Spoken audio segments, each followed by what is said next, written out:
present the material and get out. That was the theory. In the getting out phase, the volcano, the unpronounceable volcano in Iceland erupted and shut down all flights. And so I was trapped in the United States in Berkeley for 4 or 5 days trying to get out. So my strategy was in compromise. Okay, so the reactions were not no reportage. There were initial extreme reluctance to report. There was a reluctance in the big network CNN, because this was a video, its most natural place was TV. A reluctance to report in the first day. But then a kind of grudging acceptance that this was a big news story with important pictures. And I guess for competitive reasons, that they felt forced to report. And I think that's good. That's like, hey, you can break through this institutional censorship about war crimes in the United States if you've got good presentation, original material, undeniable on the form of video, etc. But then, within 24 hours, what happened in the US cable networks and in the printed press, especially New York Times and so on, so-called liberal press, is that vast estates of editorial space opened up for military apologists. So you didn't see coming forth after the initial publication a debate. What does this mean in terms of war crimes, having law professors weigh in, etc., etc. You just had, oh well, poor soldiers, they get traumatized by these things. And is this really representative? It's only half an hour, maybe 1 minute before there's something that justifies the whole equation. Flipping around the chronology, inventing all sorts of ad hominem attacks, etc. That did surprise me, because it didn't just come from the military and from media organizations that were owned by arms contractors. It came from every level of US society. It came from blog comments appearing to be posted by poor people, homeless people in San Antonio, who had either been indoctrinated by the US military system or whose brother maybe was in the US military, all the way to section editors of the New York Times. I wanted to ask you about the newspapers. You made the decision. And the way to understand that, revelation to me, Robert, of that, and it has repeated again and again, is the size of the security complex in the United States as a fraction of total US GDP. So it depends a bit on how you measure it, but if you include war pensions and so on, and veteran affairs hospitals and the military itself and its formal PR campaigns, etc., it's about 50% of US GDP is spent in one way or another on its military or intelligence sector. And therefore it's no surprise that something like 50% of the people in the United States are directly or indirectly working for the military system. The Pentagon has 27,000 public relations people. So those are people involved in either direct PR flaps or producing stories and videos that are then given to the media, or engaged in recruitment campaigns that say how wonderful the military is to the public, etc. 27,000. For comparison, the State Department within the United States has 29,000 people. So the number of PR plaques at the Pentagon equals the number of people in Poppy Bottom and elsewhere in the United States directly working for the State Department. I was going to ask you mentioned a couple of times the liberal press. And you made the decision in 2010 to work with New York Times, The Guardian and Der Spiegel. Again, a question I've always wanted to ask you. What went wrong, and do you regret having made the decision to work with the liberal press in Britain, America, Germany? Nothing really went wrong. It's just the nature of those institutions. To be a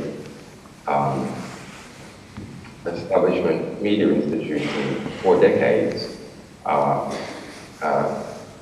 it is necessary to suck up to the establishment, whatever country you're in. I would say it's not only necessary, it's a desired goal of the media proprietors of those organizations, and much more interestingly, of the staff of those organizations. So if you have an enormous libel canon, and that's what all these big media institutions have, enormous libel canons that they can shoot anyone with at will, or praise cannons, where they can pump someone's reputation up at will. Of course, that produces fear on this side and attraction on that side. And as a result, everyone wants to sit down at the table. And they are invited, the proprietors, the senior journalists and editors of those organizations, to sit down at the table with establishment power. So establishment power doesn't get libeled, and it gets good PR. That's extremely attractive because all sorts of concessions are given socially to the individuals in those organizations and to their proprietors. And of course, Murdoch has been playing this game forever. In each town, having a broadsheet and having a tabloid, you kind of do the ad hominem attacks from the side of the tabloid at the popular level. With a broadsheet, you're influencing the elite. And then you squeeze the establishment between these two and you get concessions. So that's what the beast is. I felt it was necessary to feed that beast to a degree and for some of the material for impact. The diplomatic cables would have had impact regardless, but for the complex structural material like the Iraq-Afghan war logs, that did require us to steal the resources of major publishers to be our amplifiers, and therefore deals had to be done. So they would get something, we would get something from this equation. But the New York Times, they absolutely hated us under the editor of Bill Keller. There's journalists there that like us, but under Bill Keller, they hated us. They loathed us. Now you would think, and I did naively think, that there would be some kind of, WikiLeaks has done all its work, taken all its risks, developing sources and technology, etc., to get this amazing scoop in journalistic terms. Perhaps the most significant scoop in a decade, and hand this over for free to the New York Times.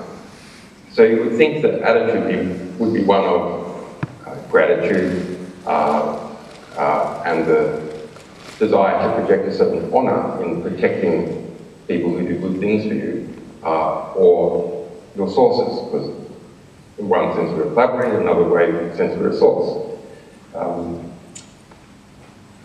But no, they hated it. Why did they hate it so much? Because by us structuring this arrangement with different media organizations in different languages, different establishment media organizations in different languages, we made it hard for the New York Times and the other media organizations to angle everything exactly as they wanted, to bury most of it, to only publish certain bits, etc., because you could do a immediate worldwide comparison with what we were publishing, what the other media organizations were publishing, and what the New York Times was publishing. But remember the social goal of people working in the New York Times, not everyone, but most people in senior positions, and the proprietors, is to maximize their power. And they maximize their power by cajoling and befriending power within the United States and some powers outside. And if you're forced to publish really provocative, controversial material, you're going to reduce your power if you're already in a position where you're very close to the establishment. So they loathed us. We basically squeezed them between the public that expects important news, expects the newspapers they read are not censoring material, and their establishment mates. We squeezed them between these two. So they could not satisfy both. And well, I'm mixing my metaphors, but basically the gap between what they had to do for their establishment mates to maximize their power and what they have to do for their audience, for their readers, to maximize the size of the audience and the degree of its engagement, we started to split this further. It's always like this, but we pushed it even more. So they hated it. When, after all this happens, the Swedish case emerged, I don't want to talk about that. Everyone knows what's happened. What are we? We should, Robert, because I think that at the time, much clearer over the last few years. Now, the situation is this. There is one allegation. There are no charges. There have never been charges. In relation to this precise one allegation, I have already been cleared by the chief prosecutor of Stockholm. I was cleared back in 2010, who found that no crime had been committed whatsoever, that's a direct quote, and closed the case. The woman herself, in the official police record, says that she was railroaded by police and others around her, that the police made it up, and a few other months of litigation between me, United Kingdom, and Sweden, formally found in my favour, and ordered that I be immediately released and compensated because my detention in prison under house arrest and in the embassy surrounded by police is unlawful. So that's where we are. The highest body in the world that considers matters of detention, the UN working with arbitrary detention, formally found that my detention without charge for the last 6 years is illegal and that I should be immediately released and compensated. The status of after the preliminary investigation was closed and I was formally found on the one remaining allegation to be innocent, it was reopened after the intervention of a politician, Claes Borgström, with a different prosecutor, and it has stayed at the stage of preliminary investigation ever since. So that we just have two essential findings about the case. First finding by the most senior prosecutor in Stockholm, the best regarded prosecutor, the most well-regarded prosecutor in Stockholm, Eva Pinay, is that I'm completely innocent. That's a finding on the facts. Then we have a fresh finding by the UN that the whole situation is illegal. And the only other formal status is that after being resurrected by this other prosecutor, Marian Nye, is that it's at a preliminary investigation with no finding. So we just have finding here, I'm innocent, finding here by the UN, it's illegal, and resurrection by this prosecutor in the middle of a preliminary investigation with no finding. I wanted to ask you, let's say when the Swedes now come to the Ecuadorian embassy, and let's say that they say there's no case for you to answer and drop everything. What then? I mean, I've always thought, to be honest, that the British are more likely to extradite you to the United States than the Swedes were likely to. Well, that's a calculus that we have made constantly over the years, which endgame is better.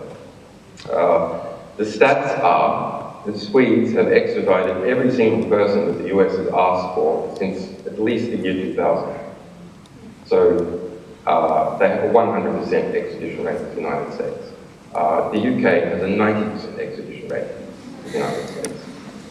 And there is a recent precedent in the UK, Gary McKinnon, an alleged hacker of the Pentagon, who they tried to extradite to court for 10 years, and eventually politically, Theresa May, who was Home Secretary, he's now the Prime Minister, was pushed into a position where she had to veto his extradition.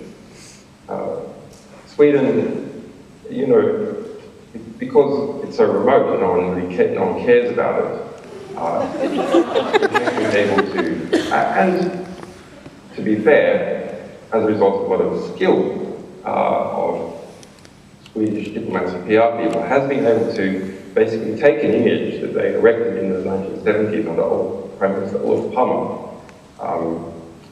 as a third-way state, which frankly wasn't even true at the time, but they did erect that. They did do it under Olof Palme. They did make important contributions to the ANC.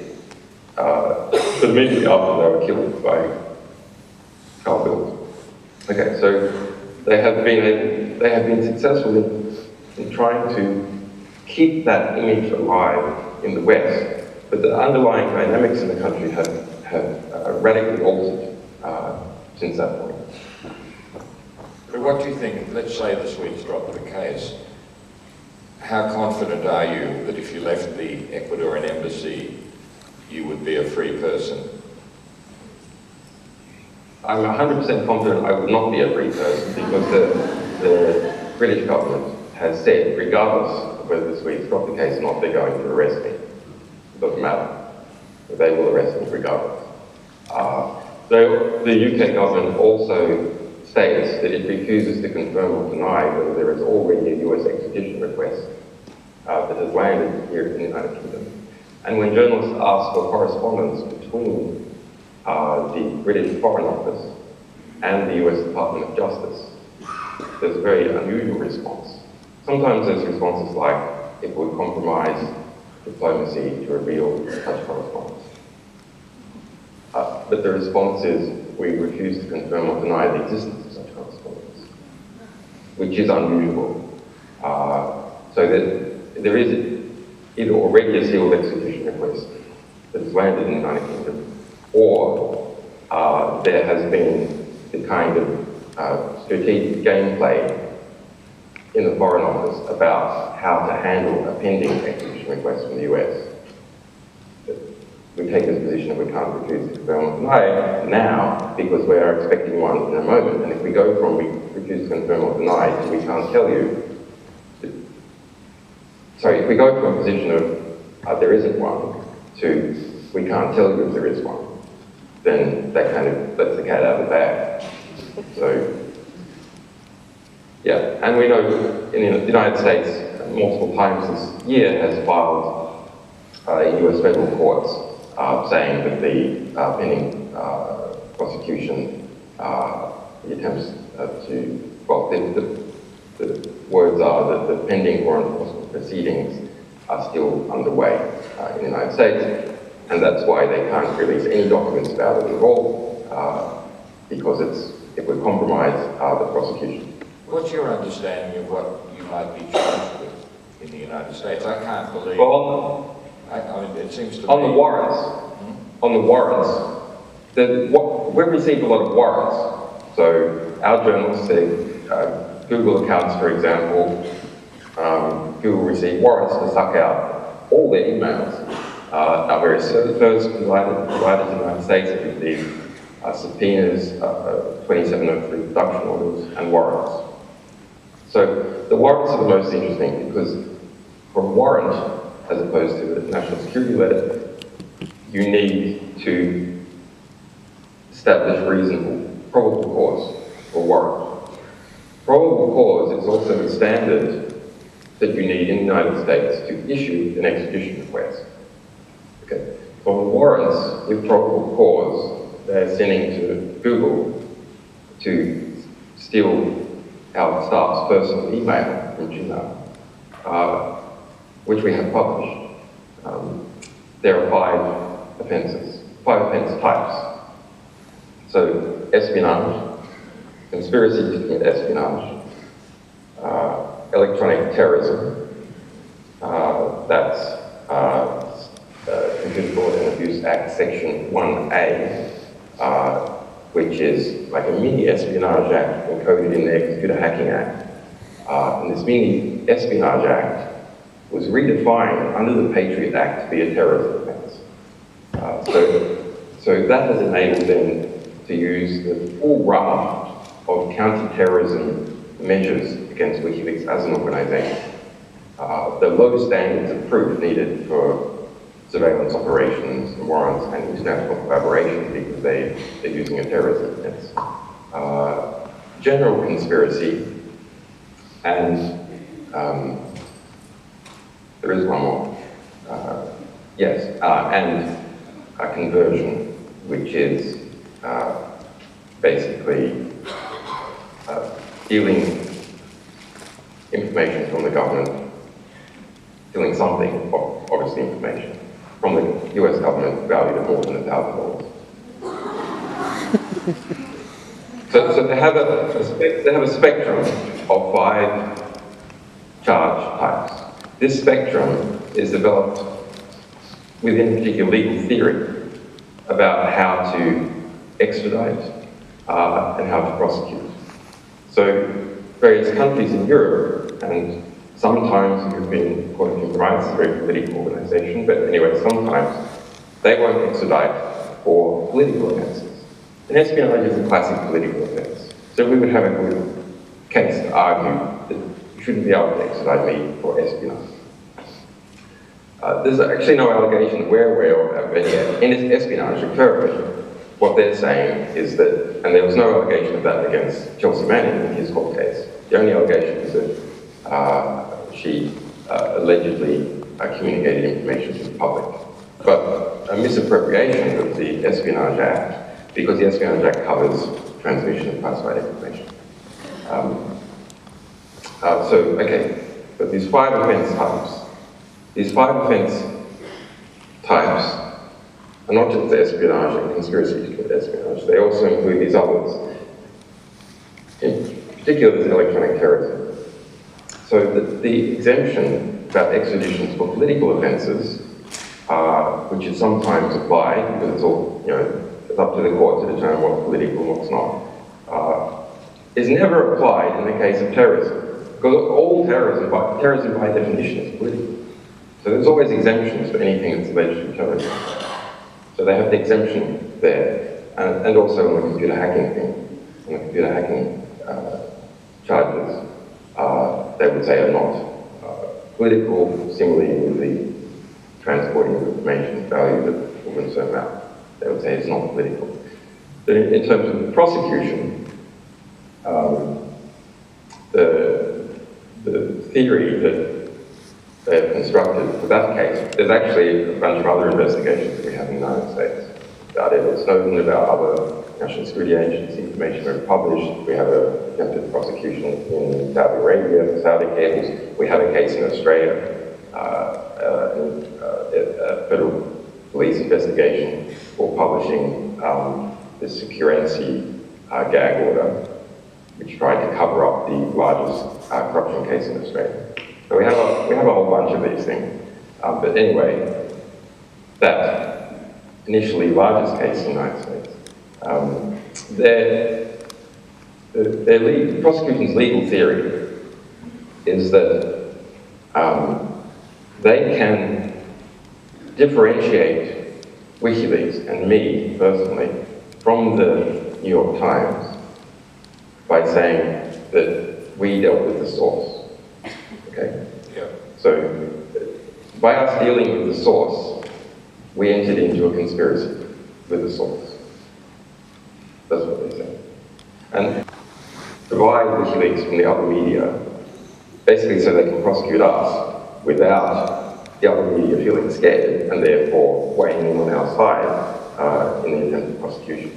And at the same time, erect a new standard that national security, investigative journalism is impossible. It is just too dangerous to do. Because the reality is most journalists don't just wait for a brown envelope coming out of the sky.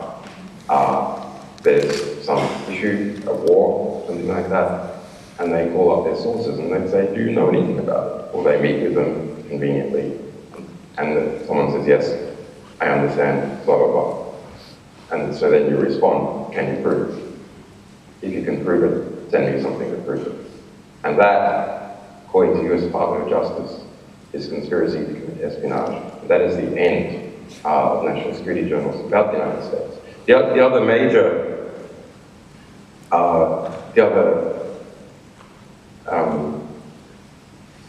and extremely worrying development, we don't publish in the United States.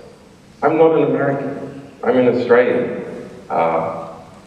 Our organization is registered first in Australia, and we have other non-profits in different places to collect tax-deductible donations in Europe, for example, in Germany.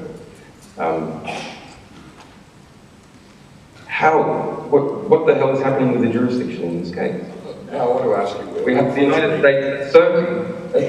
States asserting jurisdiction over an Australian, not in the United States.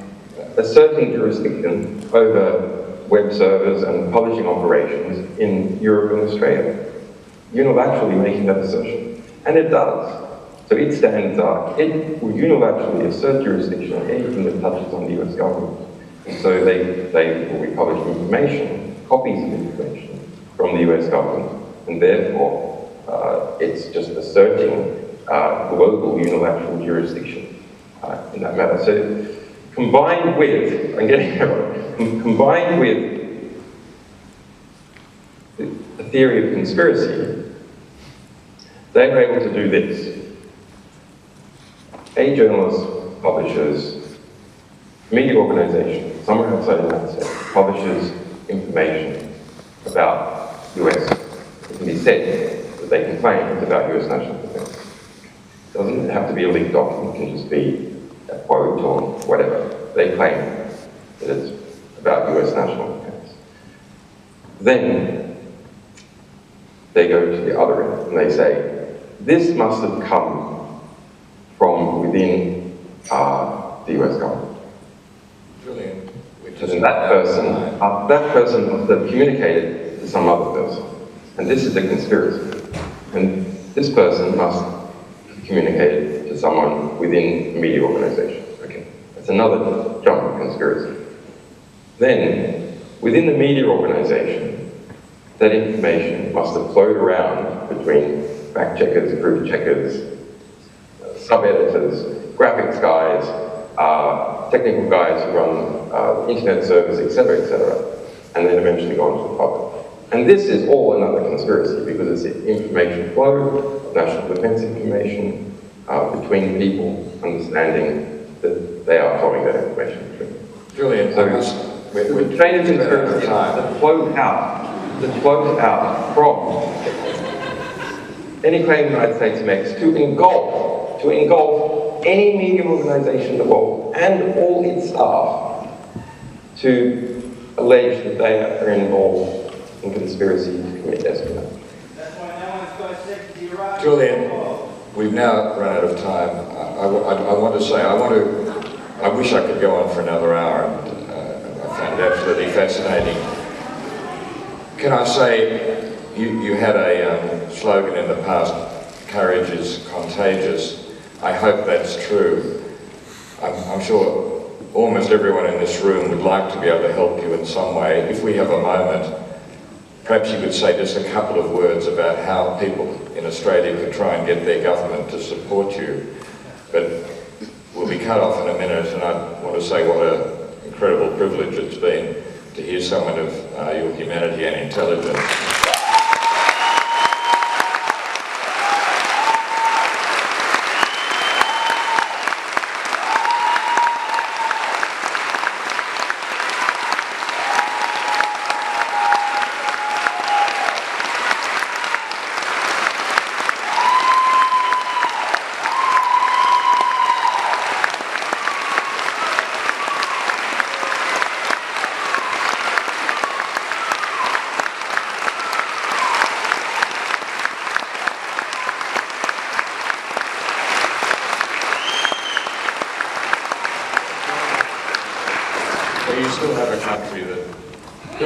Chairman loves you.